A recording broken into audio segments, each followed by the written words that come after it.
হজরত ঈসা আলাইহিসসালাম এর সত্য ও শিক্ষণীয় গল্প।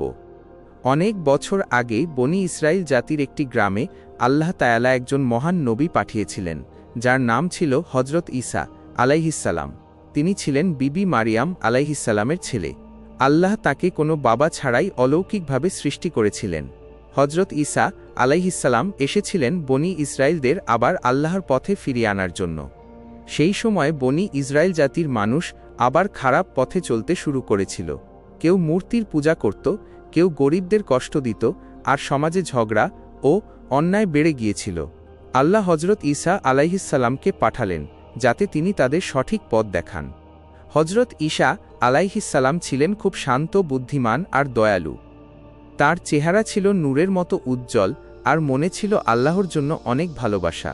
তিনি গ্রামের মাঝখানে দাঁড়িয়ে বলতেন, হে আমার জাতি, আল্লাহর কথা শোনো, তিনিই তোমাদের সৃষ্টিকর্তা। সব পাপ ছেড়ে দাও এবং আল্লাহর কাছে মাফ চাও। তার কথাগুলো ছিল খুব নরম, যা মানুষের মন ছুঁয়ে যেত।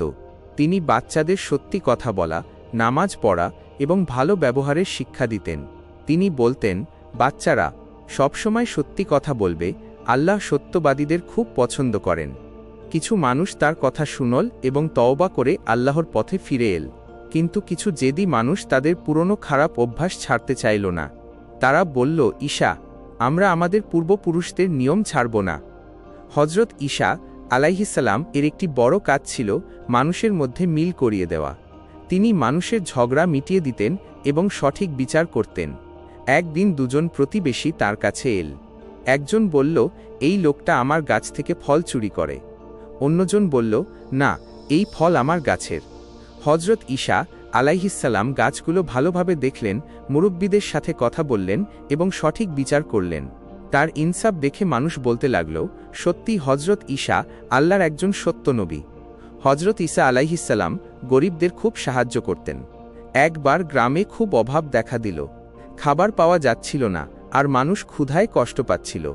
হজরত ঈসা নিজের খাবার গরিবদের মধ্যে বিলিয়ে দিলেন এবং আল্লাহর কাছে দোয়া করলেন, হে আল্লাহ, আমার জাতির ওপর দয়া করুন।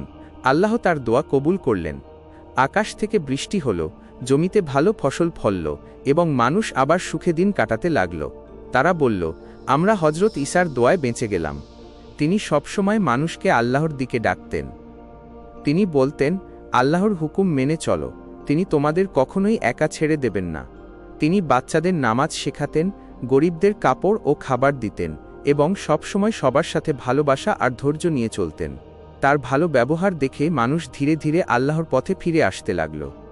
ইসলামী বিশ্বাস অনুযায়ী হজরত ঈসা আলাইহিসসালাম বৃদ্ধ হওয়ার আগেই আল্লাহ তাকে জ্যান্ত অবস্থায় আসমানে তুলে নিয়েছেন। তিনি মারা যাননি, বরং আল্লাহ তাকে নিজের কাছে নিরাপদে নিয়ে গেছেন। কিয়ামতের আগে তিনি আবার পৃথিবীতে ফিরে আসবেন এবং সত্য ও ন্যায়ের পথে মানুষকে পরিচালিত করবেন। গল্পের শিক্ষা। হজরত ঈসা আলাইহিসসালামের গল্প আমাদের শেখায় যে আল্লাহর পথে চলা, ধৈর্য ধরা এবং মানুষকে ভালোবেসে সঠিক পথ দেখানোই হলো সবচেয়ে বড় কাজ। তিনি ছিলেন আল্লাহর একজন দয়ালু ও মহান নবী, যিনি মানুষকে ইনসাফ, দয়া ও এক আল্লাহর ইবাদত করার শিক্ষা দিয়েছেন।